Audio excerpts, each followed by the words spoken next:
Good evening. Welcome to the July 17th, 2013 regular Canby City Council meeting. We'll actually be returning into session because we had an exec session this evening. So if you'll please stand for the Pledge of Allegiance and a moment of silence. I pledge allegiance to the flag of the United States of America and to the republic for which it stands, one nation, under God, indivisible, with liberty and justice for all. Please be standing for a moment of silence, please.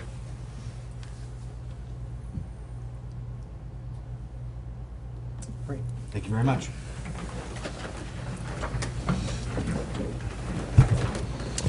As we said, we had an executive session before the meeting. We were doing employee evaluation this evening. With that, we'll move into communications. Have none, thank you. All right, first opportunity for citizen input and community announcements. I see no yellow cards, so we will, no one raising their hand to run to the microphone at all. Okay. Mayor's business. Just a couple of things just to bring attention to. First off the bat here, let the council know that on Friday morning, Greg and I will be, our city manager and I will be meeting to discuss options from last week's URA vote, figure out where we're going to go from there, and hopefully bring that back to council and work with the agency on that piece. I want to give a thank you to General Canby Day Committee and Organization for a great 4th of July. It was a well-attended event, it looked like. Weather was good and great turnout for that. I want to say congratulations to Dragonberry on their grand opening. It's been a number of weeks since we've had the opportunity to be here. Also, congratulations to Allegro Dance Studio on their 20th anniversary. Kiwanis celebrated their 75th anniversary on Monday. And in grand style and typical of Kiwanis, they continued their giving and made donations to the swim center and to the Canby Library. So thank you to them for that. I want to give a thank you to the Canby Livability Coalition and Public Works for their hard work on getting water turned back on 2nd Avenue to be able to get that dialed in for the 4th of July. On official city business, the city hosted a metals manufacturing summit this morning. Renata put that together, and we invited a bunch of the metal working companies from throughout Canby and around Canby and in Clackamas County. Just really more of a surface level conversation, but to talk about workforce expansion, resources that they need to grow. That'll be one of the fastest growing sectors in the economy over the next 10 years is manufacturing and more specifically the metal trade. So it was just a great gear up for conversation on what can be done to help them grow and kind of re-energize the manufacturing part of our economy. And then last thing, I believe the Canby Ferry is on track to open back up tomorrow morning. So yeah, so take a ride down and cross on over. Tomorrow or Friday? Friday morning. Friday morning. Did I say tomorrow? Friday. Not this morning and tomorrow, but Friday morning. So we're going to start at the other end of the dais, and we'll start with Councilor Parker. Well, as long as you mentioned the Canby Fair, I'd like to thank our council geek, and I say that with love, for Tim Dale going down and taking pictures of the locks. It's a rare opportunity to see them in operation. We hope some way is found to get them open again. I think it'd be a huge economic development for the area. Two of my liaison reporting areas, Main Street and Historic Review, we went into a lot of detail last week at the URA meeting, so I'll pause for dramatic effect here. So if anyone is dying to find out in tremendous detail about our Main Street and Historic Review, they can find that on the minutes of our website. And the third liaison duty that I have is with the Bike Pedestrian Committee, and that is coming up next week. And then the third thing is that there is a free lunch, and it is this Saturday at Locust Street Park. And I hope you like carne asada, that Bridging Cultures, which is this wonderful organization to work with the Latino and Anglo communities to bring them together. I think in a stroke of genius, rather than, what was it last time, hamburgers, Tracy? Hamburgers Tracy and hot showed up. dogs. That we are getting some abuelas coming in to cook us some carne asadas. So that is open to the entire community. Everybody is welcome. It's at Locust Street Park from 10 until 2. And I really want to thank Tracy and her family for showing up. I thought that was neat of you to come, and look forward to the rest of you on Saturday at 11 o'clock. Well, and tempting me with carne asada, you may see me again. I thought that might do it. Thank you, sir. Councilor Dale. Mr. Mayor, along with yourself and County Chair Ludlow, we greeted the Oregon State Grange Convention. They held it this year in Canby at the Canby Grove Center. It is quite an honor for Canby to get that, a large convention of Grangers. Attended the Backstop Bar and Grill preview night, the Dragonberry opening.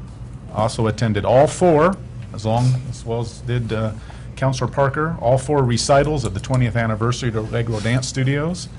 And as mentioned, saw the Canby Ferry come through the locks at West Lynn. On the Canby Utility front, Canby Utility is beginning its power rate case. BPA should have their final increases published here in the next week or so, if they haven't already. So unfortunately, it is our every other year rate increase that's on the way from BPA. We'll keep you apprised of that as it progresses. And this year, I would normally at this week do my customary promo for the fair and rodeo, but I will hand that off to our esteemed rodeo board chairman, Councilor Coleman, except to say, get ready for Grange cookies. They are on the way. And I have bought my rodeo tickets online. There you go. Perfect. Thank you, sir. Councilor Coleman. Okay. Well, since our last meeting, I had the good fortune to attend the dog show at the fairgrounds. It's a great event, a lot of people, a lot of dogs. Everyone seemed to be having a great time. I also attended the Backstop Bar and Grill opening. Owners Ken and Lori are very nice people. I'm pleased that they chose Canby to be their new home, and I think it's a great that we have them in the community, and I encourage you all to go visit them. I attended the General Canby Days and had the good fortune to have the mayor serve me pancakes, so thank you for that. I hope they were good. They had a nice car show. There were lots of fun for everyone. I also attended the Canby planning meeting, and it looks as though they may have a possible new member on the board, so that's encouraging. Attended that Canby rodeo meeting, and over on the side table I put these little brochures, so help yourself to one on the way out. On the back side it gives what all the themes are for the various days. August 13th is Children's Day, August 14th Senior Day, August 15th Carnival Discount Day, the 16th First Responders Day, 17th Salute to Agriculture Day, and this is really Canby Rodeo and the fair, a very dedicated group of volunteers and leaders working very hard to put on a top-notch fair and rodeo. So it's a very great part of our community. This afternoon I attended the Canby Main Street meeting with Tracy, and one of the things we're looking at is sample colors. So if say a person or a business wants to participate in the facade improvement projects, we are trying to work toward having some suggested colors that they might consider. Let's see, also a blade sign projects, trying to promote blade signs in the community. That seemed to be one of the things that we learned when we had the Main Street manager from McMinnville come and talk to us about attractive signage. So that's something we're working on. Tomorrow is my first, I'm the liaison to the Traffic Safety Commission, and so our first meeting is tomorrow. So just like to say, if anyone in the community has a concern over traffic safety, if they mention that here, I'll sure carry that on to the meetings and try to make Canby as safe as possible. And that's all I have, Mr. Mayor. Great. Thank you, sir. Councilor Hensley. Thank you, Mr. Mayor. It's been a busy few weeks since our last meeting. Community events that I've attended, of course, seems that the band of counselors are following each other around. I also attended the grand openings for Dragonberry Produce and Backstop Bar and Grill. Great events on both of those. Attended the chamber luncheon and as well attended the 75th birthday of the Kiwanis Club this week. I only attended one recital at Allegra, and I don't even have a kid that goes there, but my children's friends go. So we had a great time. It was a wonderful show. General Canby Days, as always, a wonderful Independence Day celebration. Drug the family down. We were very thankful for a pumpkin chucker to put my limping husband on with the kids as we walked next to it. But it was a great event. On the liaison front, Main Street Promotions, Councilor Coleman talked about the Main Street Design Committee. I also sit on the Main Street Promotions Committee, and I want to tell you about a couple of things coming up. Of course, First Friday for August 2nd is sure to be a fantastic one. We got some extra fun things being planned for the August one. And the end of summer party and music in the park street dance is in the works for September 7th. So while that comes together, you'll be hearing some more details about it, but do know that we're planning a very fun event to send summer off in great Canby fashion. And the Riverside Neighborhood Association meeting was held actually in June, but the report got bumped off until tonight. I just wanted to let those folks know, first thank them for their wonderful hospitality. The chairman, Mr. Backstrom, did a great job getting everybody together. We had a great turnout. A lot of conversation around traffic happened that night. So I will be boiling down those notes because I took copious notes. I need something a little more comprehensive that I'll be emailing apparently tonight to the Traffic Safety Commission so that they have some things that they can talk about at their meeting. I believe that, oh, one more thing. I wanted to give a thank you and a shout out to Jill Marie Wiles and all of those involved with the Canby Livability Coalition, the Canby Livability Day, about 95-degree heat. I also need to thank my family because I toted them down with me as we were sweeping the sidewalks of First Avenue and picking cigarette butts out of the flower beds and things. So it was a very hot day to be doing that kind of work, so I wanted to thank everybody who came out and worked hard in that heat to get our town beautiful for General Canby Day. So thank you to everyone who participated in that. Thank you, Mr. Mayor. Thank you. Councilors. I just have two things. 4th of July, had the pleasure of working as a volunteer, volunteering for the Friends of the Library, where I was actually the shift replacement for Bob Cornelius, who was there also working for the book sale. He had the mid-morning and early afternoon shift. I had the afternoon shift, so I got to be on the front porch of the library watching the parade and selling books. And the Friends of the Library, all of the proceeds from the book sale and from a donation bucket they had there go to programs for the library, speakers, children's programs, music programs, things of that nature. And they had a record day. They sold more books than they've ever sold.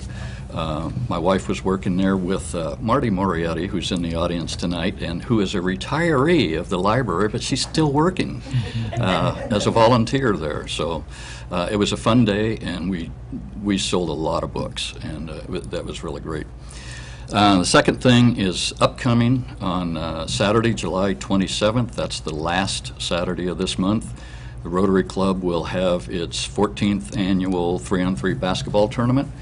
Last year, we had 126 teams. That equates to 500 people playing basketball around Waite Park, where we closed some streets and set up the hoops in the streets. And hopefully we have about 500 players again this year. It will be an all-day event. If anyone's interested in entering a team, there's all ages. I believe 8 is the minimum age. And we have lower hoops for the real young kids. And then it goes up to senior adults, but it's primarily youth and children. And the proceeds from that, besides it being a community fun day, the proceeds all go back to community activities that Rotary does here in Canby. So it's a great fundraiser for our club, and it'll be a fun day. And we, in the 14 years, we only had one day with light rain, and we've had sun every other time, so we're praying for sun on the 27th. That's all I have. Thank you, sir. Consent agenda. Mr. Mayor, I move for approval of the minutes of the June 19th, 2013 City Council work session and regular meeting, and the appointment of Carol S. Palmer to the Historic Review Board for a term ending June 30th, 2016. Mr. Mayor, I'd like to second that and comment about the Historic Review, which is one of my liaisons. You don't have to be a PhD in history to serve on this board, but man, it's nice.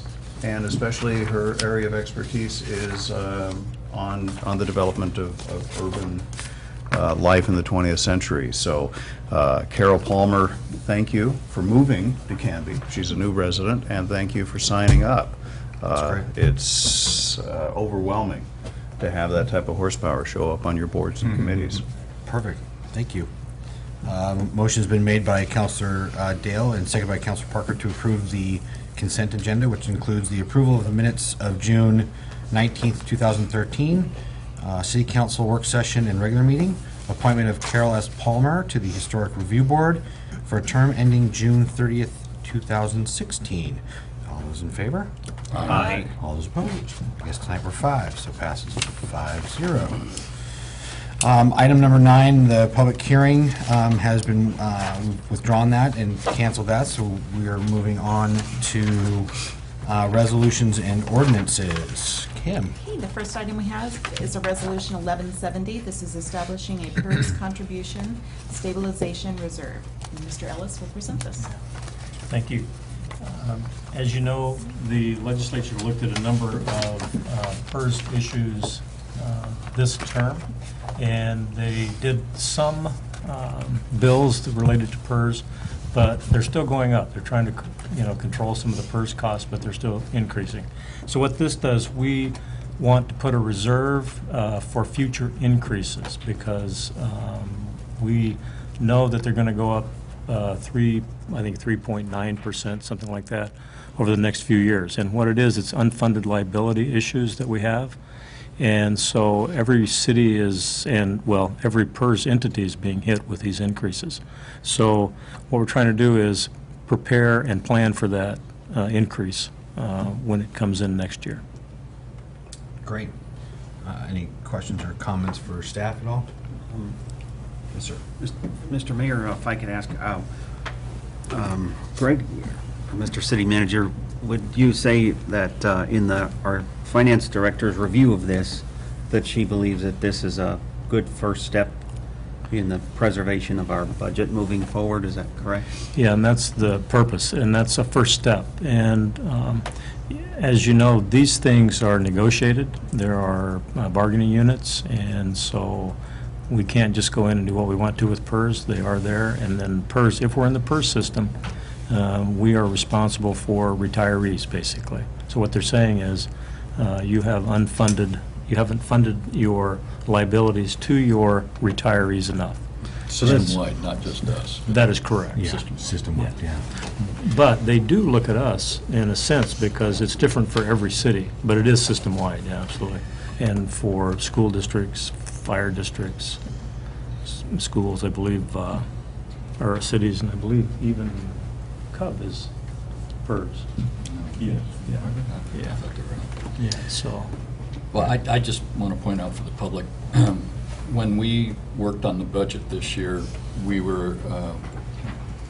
budgeted a certain amount that the state told us to be prepared to pay, and but there was a possibility, which I believe is coming true, that the actual rate that we're going to pay this year is lower than what we were looking at on that date. And so we asked the staff to put together this plan so that while we have these many dollars budgeted and we may not spend them all, what isn't spent from that line item goes into this account for a future year, because we will spend it. I mean, it's going to come. So basically what we're doing is putting away some money for the future year to reduce the impact at that time. Right. In fact, one of the things the legislature did is a thing they called, it's collaring, and it's explained here.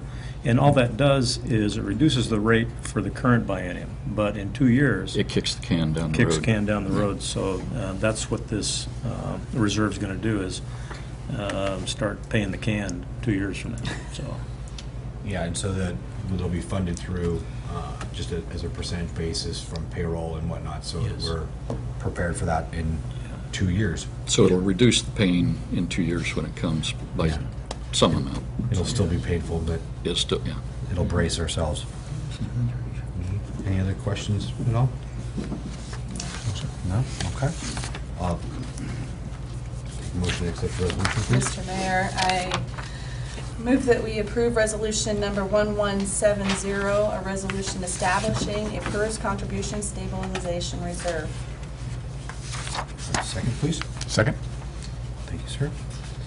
Motion made by Counselor Hensley, seconded by Counselor Dale to pass resolution 1170, establishing a PERS contribution stabilization reserve. All those in favor? Aye. All those opposed? Passes 5-0. Great. Okay, the next item we have is ordinance 1383. This is authorizing a lease with Zimmer Ventures LLC for rental of property for Canby Area Transit offices and parking. And Julie Welling will present this item.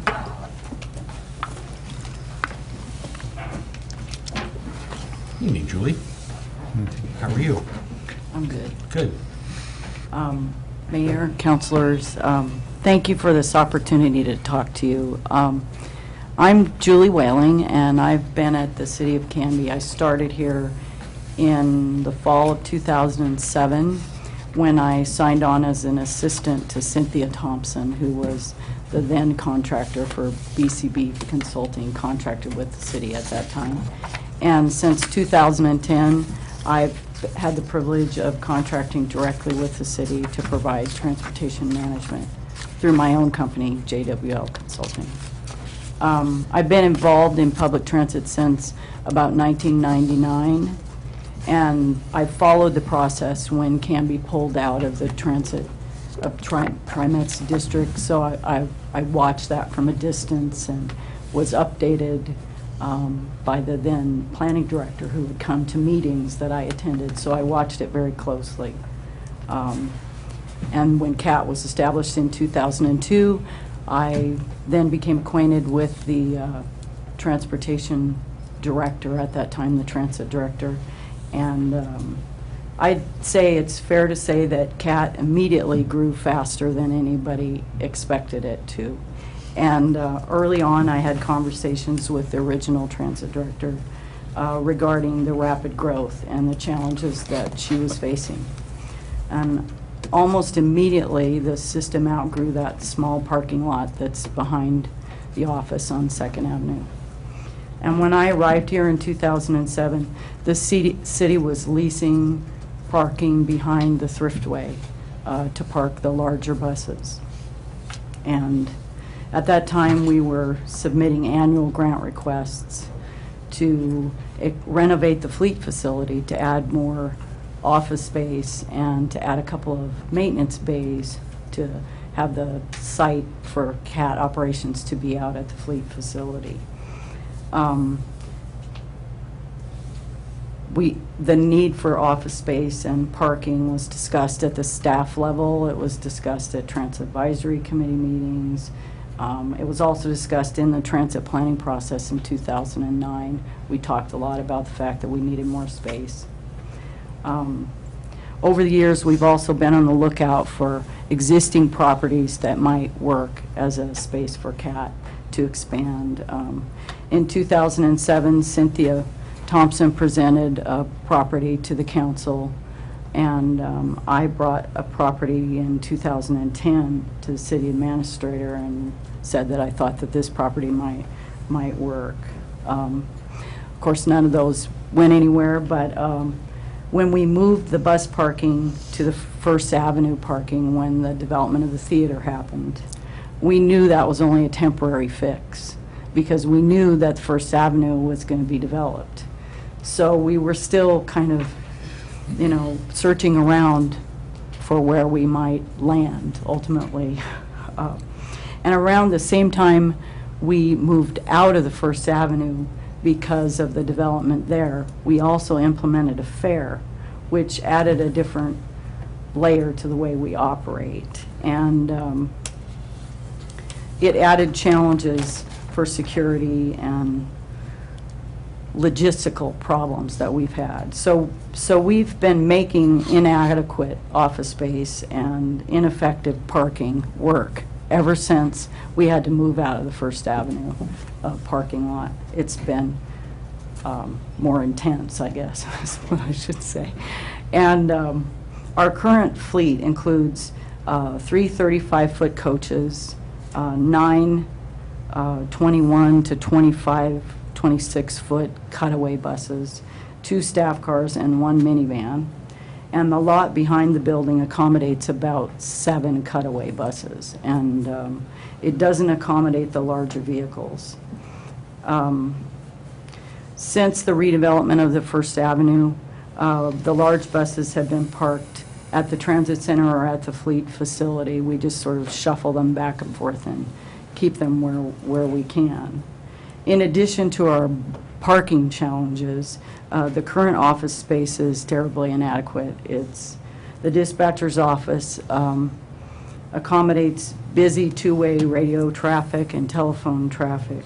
It serves as the lobby, the public reception area, the printer room, and the driver check-in area. And the director's office is a small meeting room, and also where we count the fares, and that's where the safe is in the director's office. So all 4 rooms are small, and they afford very little privacy. And 3 organizations operate out of about 800 square feet. And it's not unusual for there to be 8 to 12 people doing different things in that 800 square feet. Over the years, it's been suggested many times that CAT move to the fleet facility when Canby Utility moves out. And that seems reasonable, but that's not going to happen anytime soon, I don't think. And in the meantime, we need space, is the bottom line. The proposed lease is more than reasonable for a space that will accommodate CAT's needs for many years and solve several challenges that CAT is facing in the downtown area. The cost of this lease and an additional parking space lease was included in the budget for the year that was approved. Moving to Hazeldale Way will put the CAT operation closer to the fleet facility. It'll provide parking options that are not available in the downtown area and provide a secure area for fare handling and allow room for future growth. The move will have a number of advantages. It'll provide centralized parking near the CAT offices, which will reduce deadhead and control the cost of service. If you don't know what deadhead is, that's not, someone who follows around the band Grateful Dead or something that you do to your plants. It really is the time that a driver is operating a vehicle when they don't have the opportunity to pick up customers. So in plain English, it means wasted driver time, essentially. The move will also position the CAT office and the bus parking on the south side of the railroad tracks, which will improve our route efficiency. The move will double our office space in square feet, more than double it, and give us an office design with a mix of private offices, separate driver and public reception areas, and a separate dispatch office, which is really critical because the dispatch office is very noisy and it takes over the whole space that we're in. It'll improve security and safety for handling fares and fare boxes and allow room for service growth over time, and also provide nearby options for addressing our FTA requirement that we keep our buses in a secure area, which that essentially means in a fenced area, which we have never really done, but is really industry standard and something we need to be able to do in the future. And And I think this move will address many of our current challenges and make a big difference in the efficiency of our day-to-day operations. I'm confident that this move will meet our needs for more than the 5 years of the lease and put us in a much better position to meet future growth. And I respectfully recommend that you approve it. Thank you. Thanks, Julie. Any questions or comments? Yeah, I have a question, Julie. When I read this, I read it, but I didn't read it real carefully. Are the offices next to the Wilco parking lot? It's if you know where the veterinary clinic is. Sequoia, I think it's called. Yes. Yeah, it's those. There are 4 different Yeah. 1,800 square foot sections, and we would be in the one right next to the veterinary Vet- clinic. Where is the secure parking you're going to have? There won't be any initially. Okay. We've been Okay. working with the landlord, and they have several options for short-term, and we have money in the budget to pursue something for, I'm hoping that we can get something adjacent to Okay. there for us. and That's what move in confused that me. I didn't direction. know if But you it had wouldn't be fenced included parking. in this lease. Okay, thanks. Thank you, sir. Any other questions or comments? So the total exposure on this contract is roughly $183,000 over 5 years? Correct. And it's a triple net lease. That is correct. I know Haley's been gone, do we have any projections on what the cost might be above the straight part of the lease? I don't know. I haven't got any projections. Mr. Zimmer's here. Maybe he can give us some idea what that cost might be. You pay more. Of course, a lot of it depends on, you don't have a lot of water usage and things like that, so it's primarily utilities. And then there is an appropriate portion of the parking lot cleaning Right. and landscape maintenance, but it's only that footprint that you're looking at leasing, so it's a relatively small amount. It would be 25% of whatever the cost is, as the lease points out, yeah. That's because that's our portion of the building. That is correct, yeah. Do you have a feel, does that stuff tend to run 5%, 10%? Do we know? No feel? Of lease cost, you mean? Of the Yeah. initial, yeah. Yeah, just trying to get a feel for what the true exposure is. Mr. Mayor? Yes, sir. Would you have a reasonable goal on time frame on when you might have a fenced area that buses could be in? Well, I was pursuing that, and then when I just wanted to do the office space first, but I've been having discussions about where that might happen. I would like to pursue that immediately as soon as we know that that's where we're going to be, then look for adjacent parking and something that would work. I'm hoping to be able to do another lease that would include perhaps a fence or, I'm hoping to do that, but I haven't negotiated any of that, so I'm on it, I'll say that. Mr. Zimmer, you have property that could accommodate that if you could reach an agreement? No, but there is adjacent property that's available. But I don't know. Yeah. Did you say normal cost, triple net is about 5% of lease or so? I was just kind of looking to other, I'm not real I have no experienced idea. in triple net, I've so never done triple net. it just will be more than what this lease is. So we know what our exposure will be. Also, Greg, we just very, very recently found out that there is perhaps a more suitable opportunity. Yeah. And where would we stand with that versus tonight? Where would we stand with the other opportunity? Well, Or- given this is, Yeah. Let me and the need for urgency, go ahead. Yeah. As Julie pointed out, she and prior to her, Cynthia, were looking for places to get CAT and park CAT, both the administrative offices and the buses.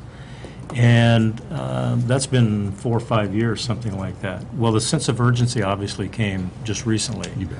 because of we're going to tear down the building. So Julie worked very, very hard to find a place, looked at several places, and felt that this was the best wanted to look at. Having done that, negotiated a lease, and I signed the lease. And I should not have signed that lease, because as we found out, it's under, for 1 year, it's under $36,000, I think, something like that, which is okay. We don't have to bring that to council. But accumulative, it's $183,000 or so. So that should have come to council before I signed it. So I should not have signed that lease. So, having signed it, I've spoken to Mr. Zimmer. There would be some damages, because he, in good faith with my signature, moved forward on that lease. And I don't know to what extent, but, so, in terms of a new opportunity, we could find that out. We don't know what that is, we just know there's another available location. So, does that answer your What's our question? contractual exposure on damages? I know our city attorney's out of town. He is out of town, probably whatever expenses right now have been made, I would assume. And has the city attorney reviewed the lease? Yes. Yeah, he did it. He's the one that wrote the Okay. lease. And to that Sure not. other avenue piece, I think we run into still a large project ahead of us to even make that come to fruition. And so I think that would be, you know, from a planning standpoint and whatnot, we may need that time to vet another permit. If it's a permanent option, you know, the wheels of government grind ever so slowly, and 5 years goes by Yeah. like that. So, you know, I think that I think this move would be something that would probably put us in a good position for a while to come. Yeah, and that other opportunity was empty for a long time. I understand. So, And there's a reason, no Yeah. doubt. yeah, but that, it may be available in 5 years.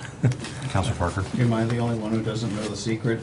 Handshake or something? You're talking about something I don't know about.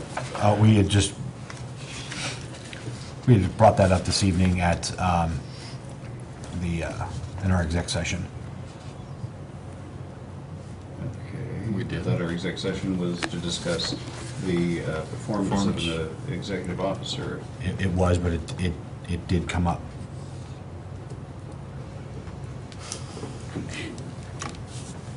So I'm assuming that's just, it's an off-limits conversation, and I don't recall having that discussion.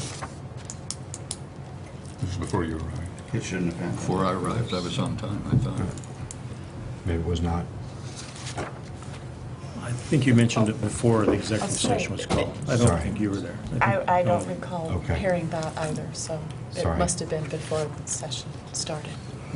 So, Mr. Mayor, Yes. if I could ask you, I would just say that, you know, since we want to be fiscally responsible in our community, and we have the trust in the recommendation that you give us, and I think that if we were to look for a more permanent, long-term situation that we might acquire, in that event, we may have to sell something to be in a position to buy something. And so at this time, I'd like to make a motion. I move that 1383, an ordinance authorizing the city administrator to make, execute, and declare in the name of the city of Canby, and on its behalf, a lease agreement with Zimmer Ventures LLC for Canby area transit. I have a motion, I have a second.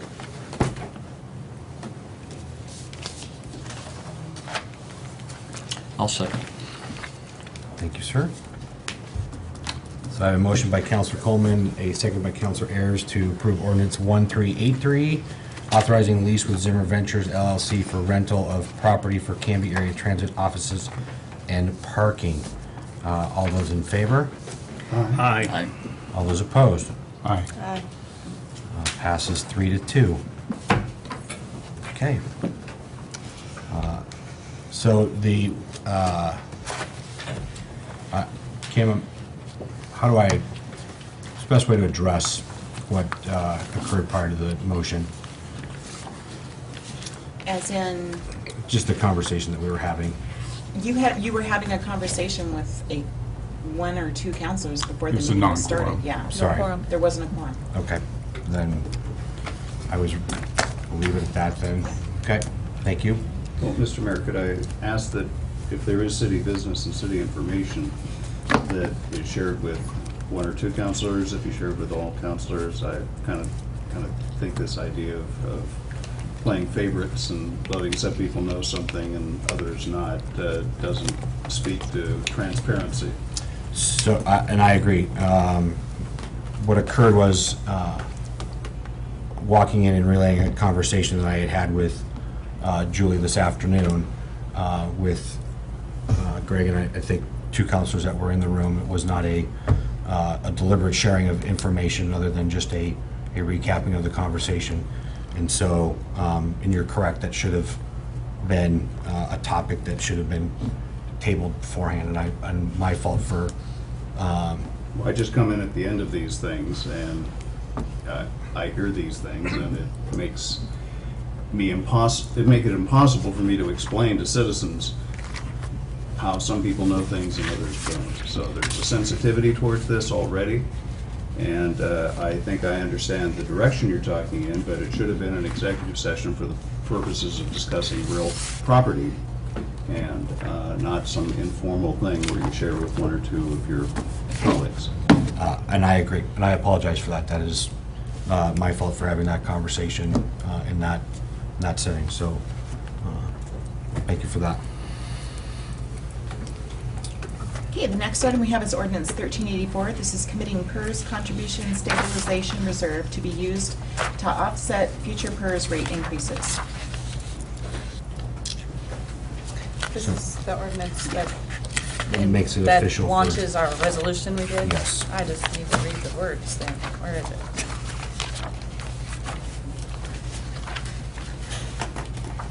Hold please. Unless someone else has it. There we Page go. 33. Thank you, Kim. Mr. Mayor, I move that we approve ordinance number 1384, an ordinance committing PERS contribution stabilization reserve to be used to offset future PERS rate increases. So move. A second, please. Motion made by Councilor Hensley, seconded by Councilor Dale to approve ordinance 1384, committing PERS contribution stabilization reserve to be used to offset future PERS rate increases. All those in favor? Aye. Aye. All those opposed? Passes 5-0. Thank you very much. So moving into new business. We have an appeal of Parks and Transportation SDC calculation application interpretation for SMS Auto Fabrics. Thank Brian you. Brown. Mayor and council, I haven't been here for a while. Brian Brown, Planning Director. And by the way, I think I'll compliment Councilor Coleman and Councilor Parker on your attire tonight. They got the memo. But of course, the rest of you look fine, too. Buy one, get 50 We free. didn't get the check Well, I'm the fabric only one with memo. a pattern. Well, it's a little bit. So what we have before us here is a normal administrative process that I basically do on behalf of the City of Canby in collecting system development charges from new development. And it's an absolutely straightforward process when you're dealing with single-family homes. There's a set amount that we can publish a handout and everybody knows exactly what it is. But when it comes to collecting for commercial and industrial property, the process is much more complicated. There are lots of areas in which it is truly an art and not an exact science, so therefore might be a problem for an engineer to administer. But what we do is try to make it as consistent as we possibly can. And as you know, we recently adopted new SDC methodology for parks and recreation, and those are the particular two SDCs that were in question and are being appealed from the application of our methodology for those. and happens to be related to a warehouse addition that is being made to SMS Auto Fabric. Staff approved that warehouse addition administratively on May 31st, and a month prior to that, on April 25th, is when we provided an estimate of what those SDCs would be.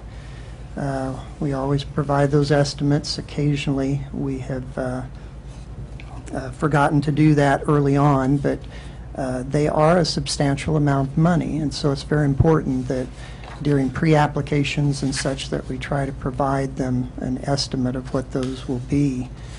The transportation is basically an analysis in the methodology that's adopted that utilizes trip rates for various land use types out of the ITE trip manual that's a national publication. Our methodology takes that and massages it in some odd ways to incorporate pedestrian trips and other kinds of trips to come up with another factor, but it's all basically based upon that ITE trip rates. The parks actually utilizes the number of employees, but in applying that number of employees for various kinds of land uses, it talks about building square footage and employee density within that building square footage. And so in the end, both parks and transportation are utilizing a building square footage to calculate what the system development charge will be. Therefore, as the square footage of your various types of land use, the rate is different for each land use. As that square footage goes up, your SDC collection rate will go up. We have a special study that was done in 1999. Unfortunately, there's no more accurate study when it comes to determining what a consistent standard rate of employee density for various land use types. It was basically in 99, Metro, for their various purposes and such, went all around the area studying various land use types, various buildings, and then asking the businesses that were operating those how many employees they had, and then came up with a standard square footage factor that we could use. And since that time, almost all of the cities in the metropolitan area have utilized that study in indicating how many employees is a standard for various land use types for a given square footage. And that actually is not adopted technically within our SDC methodology. I'm not sure why, but it's just implied that we're going to continue to use that. It was part of our previous SDC study, and so we're continuing to use that aspect in the new one. Since it's the same methodology, it was just updated. The appeal from the property owners is Doug Pollock, and Peter Hostetler is here tonight, and I've been working with him in the approval of that warehouse addition, and also been working pretty closely with him in questioning, educating him in how we calculate SDCs, and listening to various explanations and arguments as to why this particular use is or is not unique. And I'm very confident that this use is unique, but on the other hand, we've been instructed consistently by our consultants that help us develop SDC methodology that we should avoid, if at all possible, negotiating SDC rates.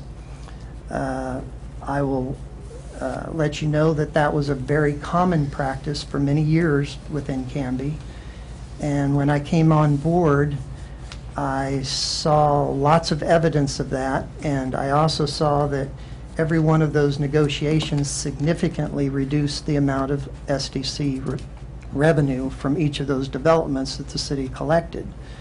Our consultants have indicated that it's much better practice if you use the methods that are associated with the methodology that we adopted. And so in this particular case, they're not questioning the SDC related to stormwater collection because they're actually increasing a footprint on what was grassed. They know there's an increased runoff, and they haven't questioned that we're collecting for that. The reason they're questioning is twofold. First, there's a true belief on their part that they're not impacting the public facility, the parks or the city streets, by this warehouse that they're constructing. And they've provided in the letter that they've submitted some of the reasonings why they believe that's true. Even though they're building this new, potentially 14,400 square foot warehouse space, recently they're talking about maybe making that smaller. Peter might talk about that tonight. They've indicated that they're not really hiring any new employees as a result of building the square footage, and on and on. The trouble that staff is having in recognizing some of those unique arguments is the fact that every business is going to have them, and we fall back on using the methodology. The methodology says, in my estimation, that any additional square footage that's being added has some impact. So the other area, besides their belief that there's no impact as a result of their warehouse building, is that there is a section in the city code that talks about additions to buildings, if you can demonstrate there's no impact, should be exempt from SDCs. If there's no increase in impact, basically is what that section says.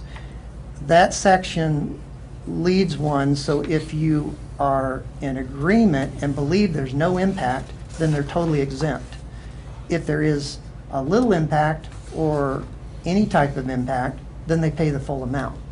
There's nothing gradual or incremental about the way our current code is written. I also did some research on state statute related to SDCs, and I'm not an expert at looking at ORSs, but I could not see any reason that we would need the exemption provision that they're citing in their appeal if we wanted to do away with that exemption altogether. There isn't any state statute that says we need to provide exemptions in that manner. It gives cities leeway in how they deal with that. However, on the other side, some of the research I did when this topic came up, and I was more familiar with the fact that we had this addition exemption in our code, some of the other communities do recognize minor, small additions, and they do exempt them from SDCs. For instance, City of Portland says if the new addition doesn't generate any more than 15% of the traffic that the existing use, then it will be exempt. If it produces more, then they pay the SDCs. And so what I've done in looking at this is I've actually proposed kind of an interpretation, is how I would deem it, of that no impact provision. And that's indicated in the second page of the memo that I've provided here, that says basically in the past we've been charging the full amount for additions to buildings. That's just been our practice, although we've been aware of the idea of no impact, and we have been negotiating on occasion when somebody can really prove that. We hadn't really thought about it that much. And what I'm thinking would be a good way to handle no increase in use on a public facility or no impact would be to make something that is incremental, so it's not all or nothing, and that when there are very small additions to buildings, that there's an administrative savings and staff time and effort and such.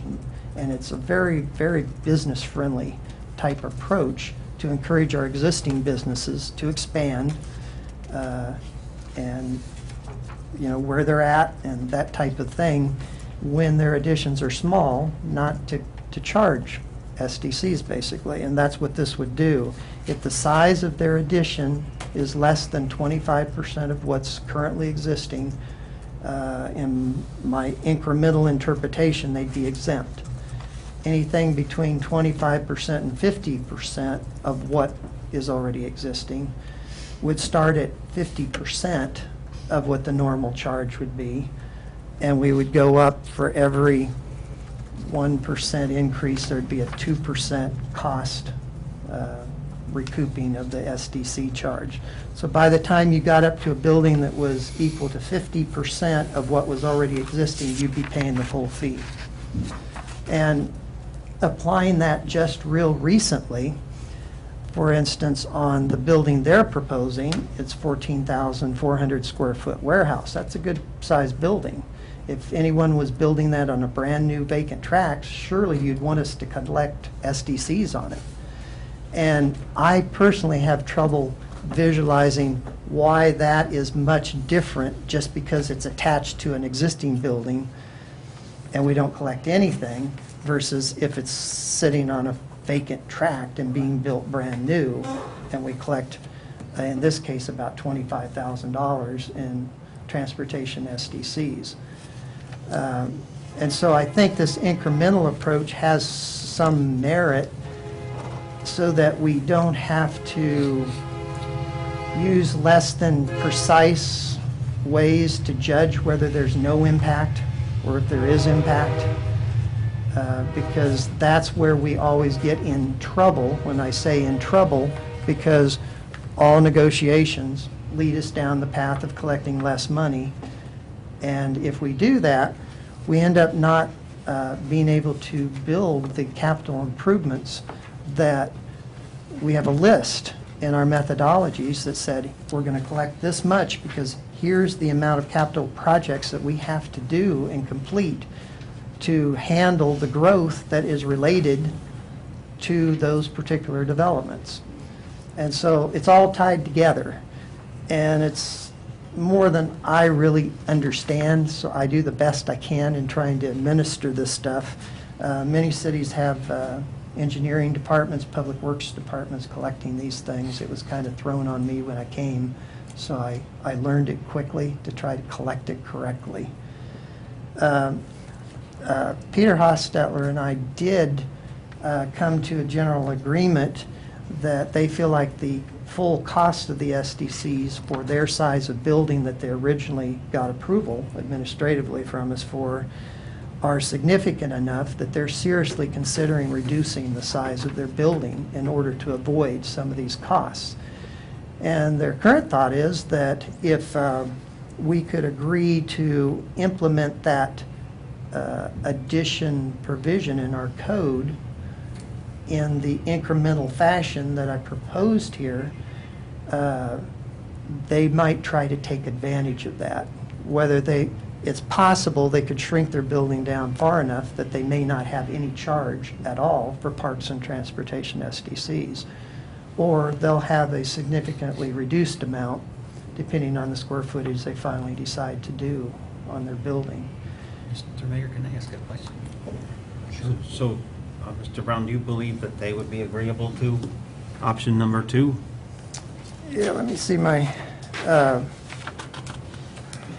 Actually, they were not agreeable to 2 because we had made an offer to them and they didn't feel like that they felt like the expense was still too much, and so they weren't really accepting option 2.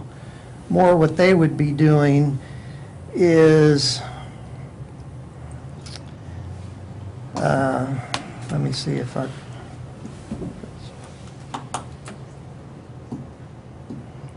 they're actually accepting at this point a new option, number 5, that isn't listed. And basically, see that's, how I do. that's applying staff's incremental interpretation of the no impact